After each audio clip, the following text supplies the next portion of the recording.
What's up, Copy Squad? It's your boy Kyle Milligan coming to you live from Delray Beach, Florida once again. So essentially what we're going to be talking about today is a copywriting tip that I'm calling the Imagery Hack. And the way the Imagery Hack works is it's going to highlight in someone's brain the good things about your offer or product and make them look more favorable and more real, while making the bad things seem negligible or even non-existent, like they might not even appear on their radar. Even if you tell them in plain English and you say exactly this bad thing could happen, then there's a chance that they still won't care. And I have some examples for you.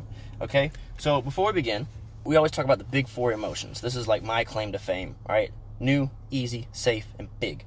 Wrote my whole book called Take Their Money on new, easy, safe, and big, and how they're so important to selling anything. You can go to kylethewriter.com/book and pick up a copy of that right now.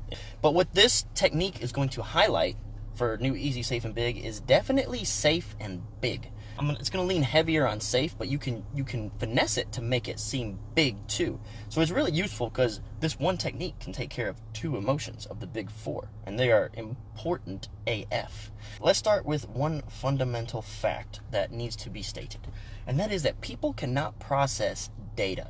Your brain just can't do it. Like, for whatever reason, I can tell you fact after fact after fact, but it will not ever compel you to action unless I could present the facts in a very specific way. And that's what copywriters are tasked with doing. Is we got to take all these numbers and figures and facts and data and present it in a way that compels people to act. And that's what this imagery hack does. So for instance, let's talk about 63 strawberries, okay? So let's say you've got 63 strawberries. And for every 63 strawberries, you can expect 3 cockroaches, right? Something like that. So whenever you give it imagery, it becomes much more real. However, if I had started that with, for every 63 strawberries in the world, there's a 0.03% chance that a cockroach might be there. The difference is your brain doesn't care about the percentage. So what that is imagery. Let me go ahead and give you another good example. There is a treatment for sick kids with a 0.001% chance for permanent disability.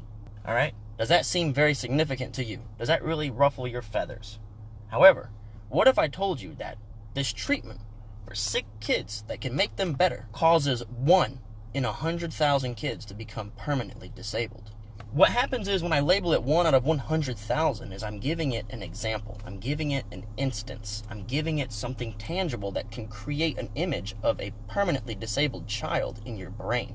When I give it a 1 out of 100,000, you immediately jump your brain to that 1 out of 100,000 instance because you can imagine it. However, you cannot imagine 0.001% chance of kids becoming sick.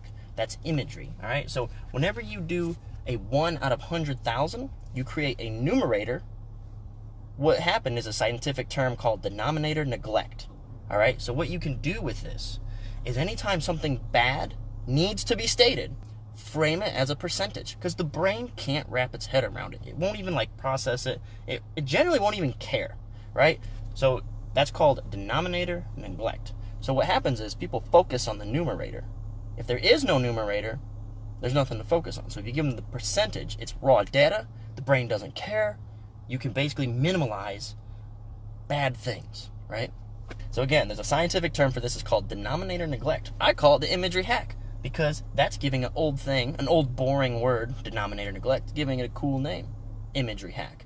We used to frame all of our gain claims as percentages, right? Because 1,000% gain is massive, right? We would tell people, you can get 1,000% gain on this investment. And it wasn't nearly as effective as when we told people you can make $10,000 off of $1,000. Because people can't imagine what they would do with a 1,000% gain. But people can imagine what they would do with $10,000. So there's an image that becomes clear whenever you have something more tangible than a percent. A percent isn't tangible, it isn't real, it doesn't trigger imagery, it doesn't tickle my imagination, it doesn't give me hype. All right? Don't use percentages unless you're trying to minimize something bad. Don't use percentages. Or you can use a percentage and then immediately reframe it. So you say, this is 1,000% gain. That means if you had put in just $1,000, you could have made $10,000. Okay, so you reframe it into something with imagery, and it's still just powerful. The more frames you can put on it, the more three-dimensional you can make a claim and some proof, the more powerful and compelling it will be. But smash like, by the way, if you thought that was cool information, learning about the imagery hack. So what else we've seen is nowadays, and this is how powerful denominator neglect is. So that means like, okay, you get 10,000 as the result, and then let's say the denominator is 1,000, right? So 10 over 1,000 would be 10, right? So that's 10x. So what we've found is you can completely remove the denominator and they'll still buy. You can just say you'll make $10,000 and never even tell them the investment that they'll need, the denominator, because they're going to neglect it anyway. Their brain doesn't care. Their brain is imagining what will happen with $10,000 in their pocket.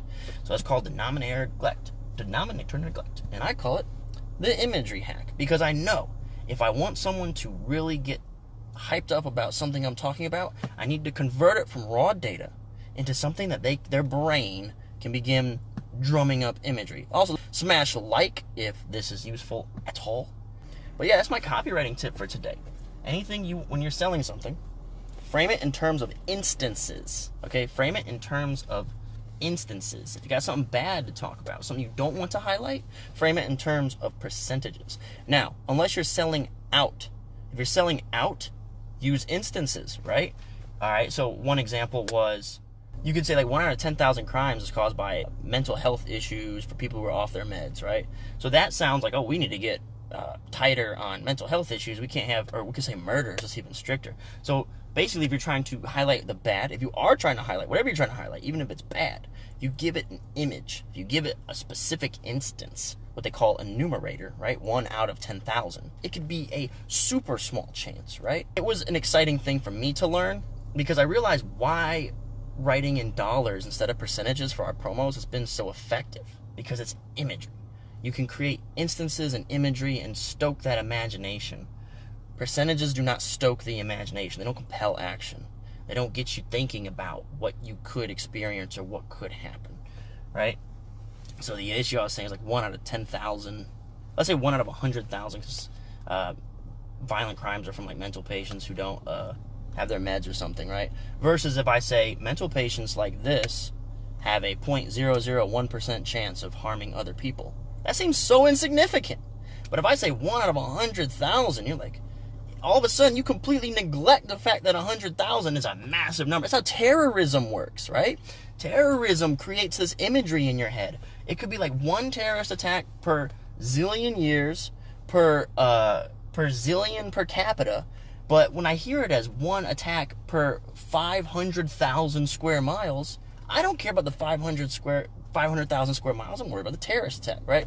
So that's how terrorism works. If you want to highlight negative things, if you want to scare people, and I'm not saying you should, but I want to put it in front of you so you know when you see it. When you see these scare tactics, anyone who wants to scare you, terrorize you, the media will do it. They'll use a denominator. They'll say 1 out of 100,000, and you'll completely neglect the 100,000 because the 1 dreams up an image.